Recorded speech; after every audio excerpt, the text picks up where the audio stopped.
Okay, in today's video, we are going to discuss another property of the scaffold, which is the bottom navigation bar. Okay, so here we have here our scaffold with our previous code. Okay, so what I'm going to do here now is, instead that we're going to have the body, as of now I'm going to have the bottom navigation bar. Okay, again, the bottom navigation bar are the buttons that we could see at the bottom, and later on I'm going to have also the floating action button. Okay, so in this video we're going to have the bottom navigation bar and the floating action button.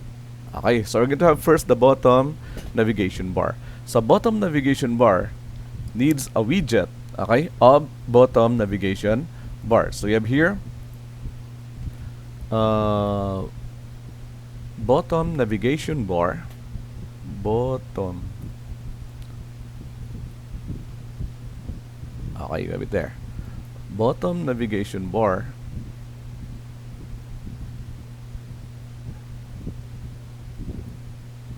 Okay, we could have here, so we could have let us say, okay, let's have first the background. Okay, for the background we're going to have colors that let us say black. Okay,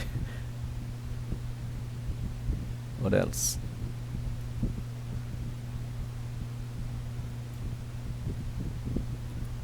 Then we have the elevation, let us say 10. And what else? It returns an error because the name parameter item is required. Item is actually, or items is actually the property for the buttons. Okay, so we have here now our background color, the elevation, and okay, we're going to have now see items. Okay, save. So for our bottom navigation bar, we have here the background color. Let's try reloading. Oops. Okay, because we are going to have first the items. Okay, so what should be the items that we have here? So it should be a bottom navigation bar item. Take note, it is a list, so therefore more than one. Okay, we could have one or more items. Okay, so we have bottom navigation bar item. Okay, so it gives us first is we have here an icon. Okay, so I'm just going to have here an icon. Let us say icons dot home.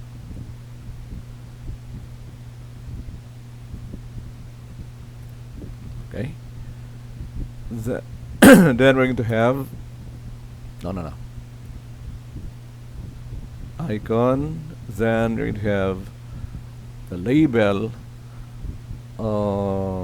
As you could see here, for our label it needs a string, so therefore it doesn't need another widget, but it's only a string. So we could have it here directly, home.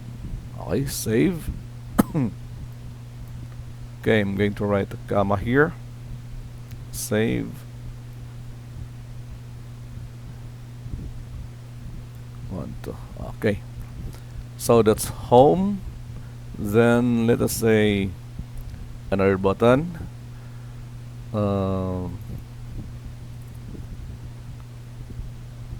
Okay, another camera.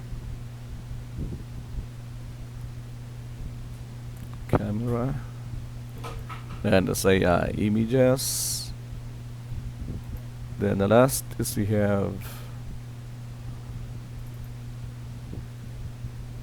that shop.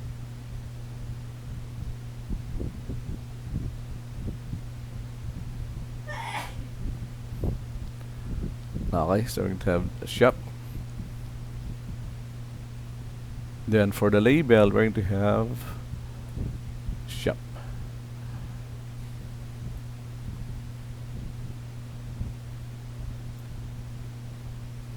Okay. Save, then reload. Okay, so you could see here at the bottom we have the three buttons. Okay, so we could click on shop, images, or home. And by the way, currently selected one is we have the home. Okay, so there should be an anonymous function here. Now, when we are going to click on any of the items here, so we have the on top property. Okay, so the on top property is going to will determine which, so we are going then to create a method here that is going to determine which of these has been clicked by the user and perform the corresponding action once any of these has been clicked.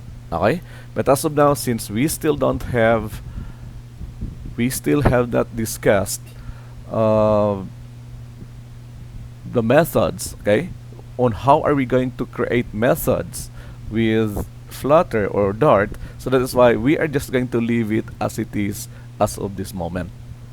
Okay, so after we have discussed the topic on methods, so we are going to go back here and add the on top property here so that we could work out now on the on top or the on click event which corresponds to the selected item by the user. Okay, so again, we are just going to leave it as it is as of this moment. Okay, so we're going to proceed with the floating action button. So we have here the floating action button. Okay, for our floating action button, we need another widget of floating action button. So here I'm going to have floating action button. Okay, so we have here a lot of properties. Okay, so what I'm going to have here first is, okay, so I'm going to have the on pressed. Okay, so that I'm just going to have here an anonymous function again that is going to print. We're just going to have here print you click the floating action button, then semicolon, save. Okay, so aside from the on pressed, okay, so we have another one. So I'm just going to have here a comma, then what else?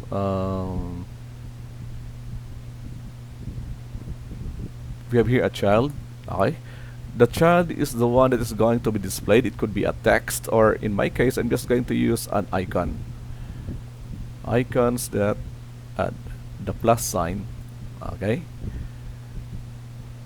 then the last is we have, okay, let us try it first. Okay, save, reload. Okay, so we have here our floating action button. So you could also change actually the background if you want, so you could change it also from here. Okay, so click, so you can see there, you click the floating action button. Okay, so we are done with the up bar, and below we have the floating action button, and we also have here our navigation bar.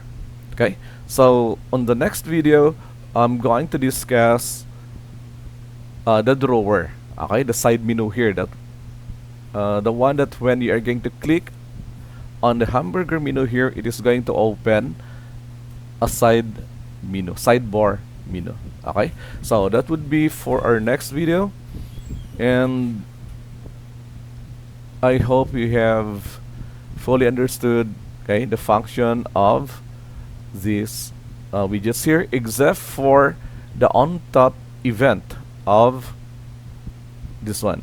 Okay, the bottom navigation bar, in which we are going to go back, okay, into this one here when we have finished discussing the methods lesson of Dart. Okay, so that's all for this video, and I'll see you on the next one.